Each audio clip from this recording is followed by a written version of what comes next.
Twasanze hari kondomu zakoreshejwe ndetse n'umuntu n'umurambo wari wambaye ubusa. Icyo nicyo twahereyeho tukeka ko yaba yafashwe no ku ngufu. Abanyerondo kubera ko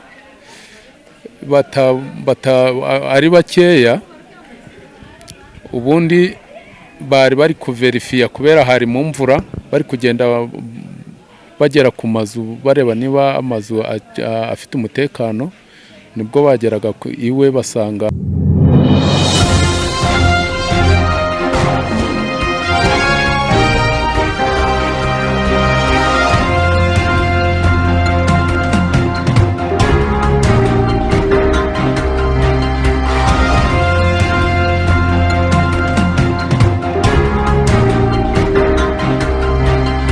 nitwa Nyiramajeri Jacqueline. Uriya wapfuye yitwa Nyirazaninka Olive. Dutuye mu mudugudu wa Kageri, murenge wa Jende, akagari ni Bukinanyana. Tubasanze ahangaha ni mu murenge wa Kabatwa, naje kureba mu murenge uyu muntu wapfuye mufani ni umukwana wanje. Amakuru mwamenye ko byagenze gute? Njyewe bampamagaye saa 7 z'ijoro ku muntu bamunize. Ubwo naje nka saa 8 n'igice niho naringeze hano z'ijoro, nsanga koko bamunize, bamuziritse amaboko inyuma, bamuboha n'amaguru, bamupfuka guca, baramuniga. Mwari musanzwe muzi ko hari abantu bafite babanze ku buryo bashobora kuba bamugirira nabi? Ntabwo nari nzi ko afite abanze bamugirira nabi. Murakeka ko yaba bamugiriye urugomo bapfaga cyangwa se? Ntabwo abamugiriye urugomo mbazi ku buryo namenya icyo bapfaga, uretse kubona bamunize kuriya gusa. Reka hari leta yo nigira ikashishoza ikareba yenda bamugiriye nabi bakaboneka, na bundi nje ntabwo nzi abamugirira nabi abaribo. Ese muri mama ndajya utubwire mwabimenye ute kubyagira basanze bimeze ute? Jewe kubimenya nahamagaye kuri telefone, noneho ubwo bambwira ko bamunize, mukuza koko nsanga bamunize. Ubwo rero bamuboshe nkuko ndi kubibabwira, bamunigishwe umwenda guca baraniga, apfuye. Yari afite umwana umwe yari atwite, afite inda.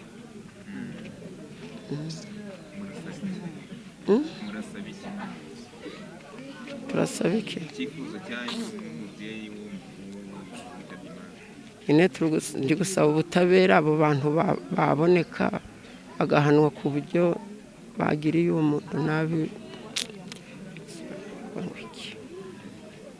ku buryo nsigaranye n'undi mwana w'imfubyi we utagira na kirera.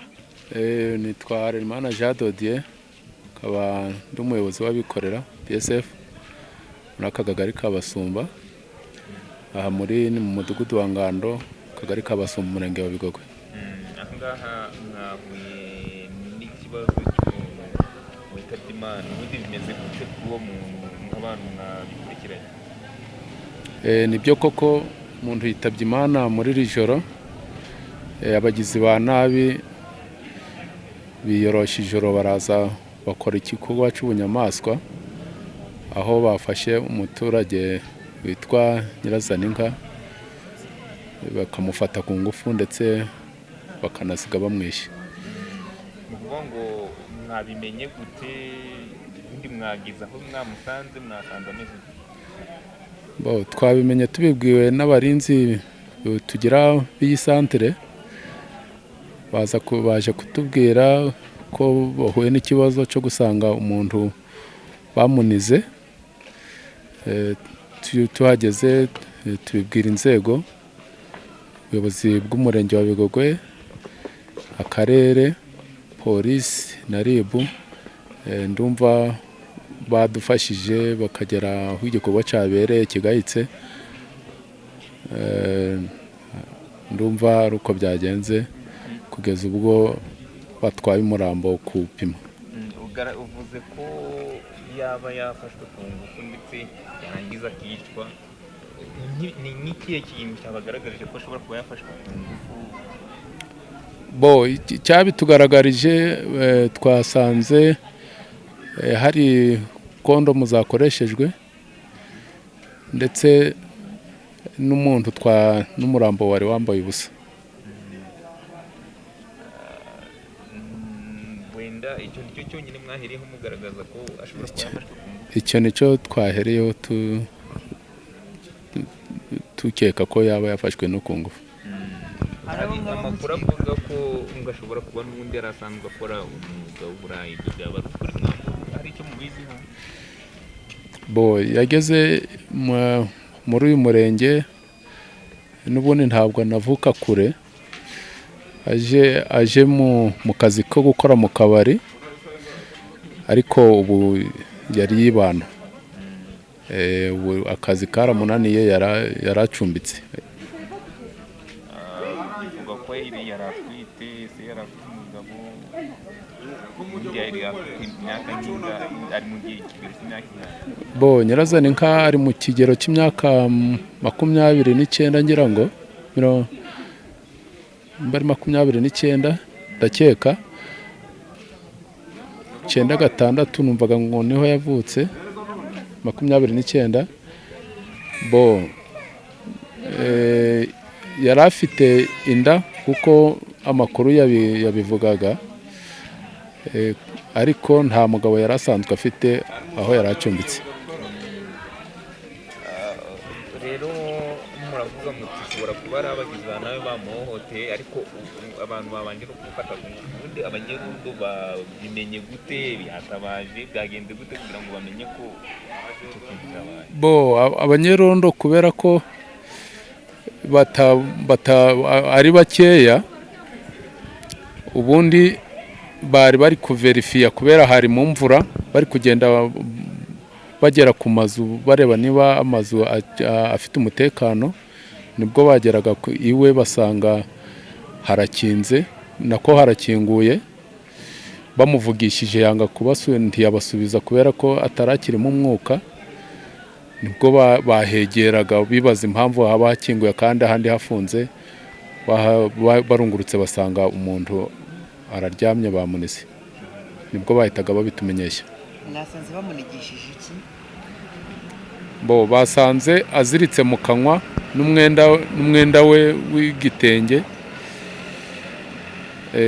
Bindi bakoreshe ntabwo mbizi, ariko basanze bamuzirikiye amaboko inyuma, bamuziritse n'igitenge mu kanwa.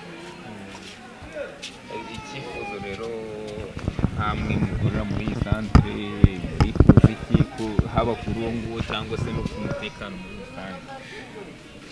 Kuri uwo nguwo turifuza ko inzego zibishinzwe zadufasha, zigakurikirana, zikapima, bakamenya umunyabyaha ninde.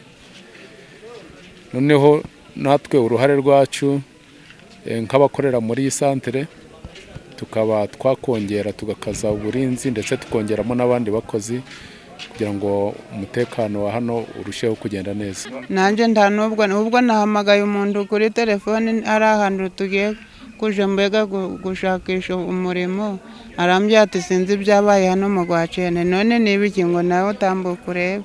Ubwo rero nanjye nari ndi kumwe n'umurwayi, ubwo ndatambuka mbonye abantu hano ni benshi cyane. Ubwo nabibonye uco nta makuru, nuko nja ndumva ibyo abandi bari kuvuga, bitegera amatwi guco nta makuru yandi mfite. Burya ibyo abandi bari kuvuga niyo makuru? Nta kindi, nuko rero nari ndi kumwe n'umurwayi nanga kumusera, nuko nanje gushaka tuno tunyanya. Bavugaga ngo iki? Bari kuvuga ko babonye basanze umuntu yapfuye hano, undi mbese yabonwe n'abandi ngo ni abanyerondo bamusanze yapfuye. Basanze bamuziritse mu kanwa, ubyineraguyeho, nuko niyo makuru nabonye mbaga ziriya mu rugo. Uyu wapfuye namubonaga hano. Yakora iki busanzwe niba wamubona? namubonaga gusa ntabwo nzi uretse ko nzi aho acumbitse ariko imirimo yakoraga ndayo nzi. No mu nzu abamo ko nabonaga atabucuruzi burimo ngo ari gucuruza, nta makuru yandi nzi no kumubona uco.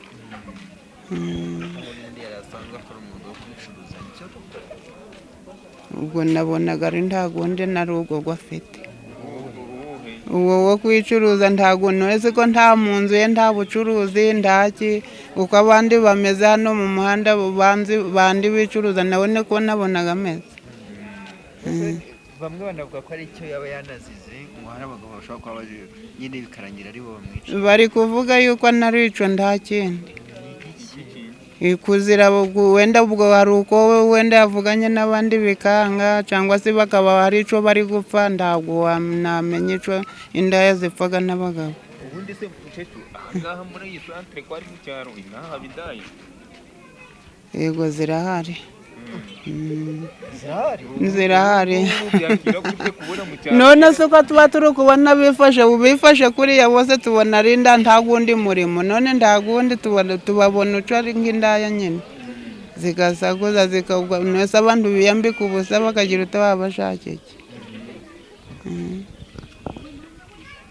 Icyo mwifuza rero nk'abaturage mu cyanga, twifuza kugira ngo abantu nkamwe mbese ico kibazo c'indaya cyangwa se umutekano hano turi mugomba kuwudushakishiriza bikavamo.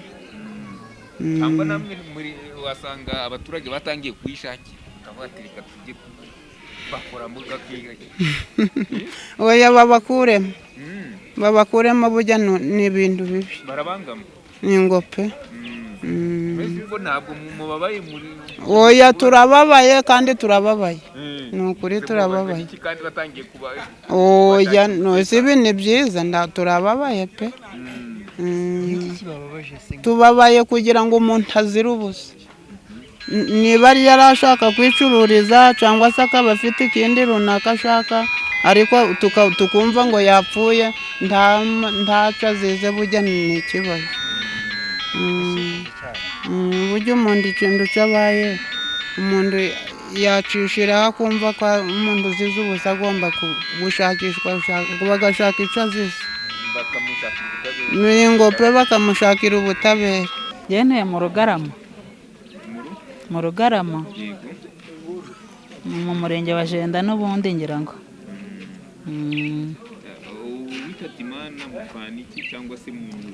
Uyu mubyeyi yari inshuti yanjye, namanutse ngiye ku muhanda hari ahantu ngiye gusiga akana ngo njye gucuruza, ndangije nsanga inzu zose zirakinze, birangira rero mpise mbimenya mpita nanjye gutyo. Nta bindi nzi. Ntabwo namubonyeho ngewe, nasanze gusa byarangiye twahuye na ambirasi mujyanye.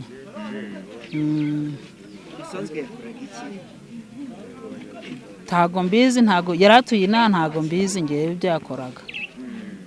Amakuru wabwiwe wahageze ariko kandi n'amakuru wasanze bavugaga ko oya twaje turi guhura n'abantu mu nzira ngewe bari kugenda bari kuvuga ngo hari umuntu wamubwiye ngo aramutera ibuye ngo abyarire ngo umwana ngo anyuze mu kanwa. Ibyo nibyo twaje turi kumva mu nzira.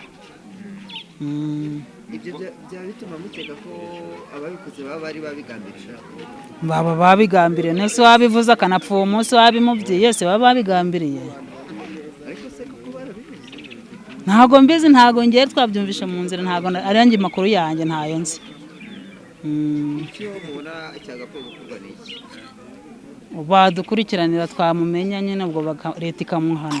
ND Usafi Limited dukora isabune yoza imodoka ikanakurupa, dukora isabune yoza amasahani, umuti wo muri toilette, dukora umuti w'amakaro, dukora shampoo yo mu mutwe, dukora isabune yo kumesa, dukora na hand wash soap. Tugane mu mujyi wa Gisenyi mu karere ka Rubavu. Uwifuza kandi kurangura waduhamagara kuri 0785383841 tukayikugezaho. ND Usafi Limited.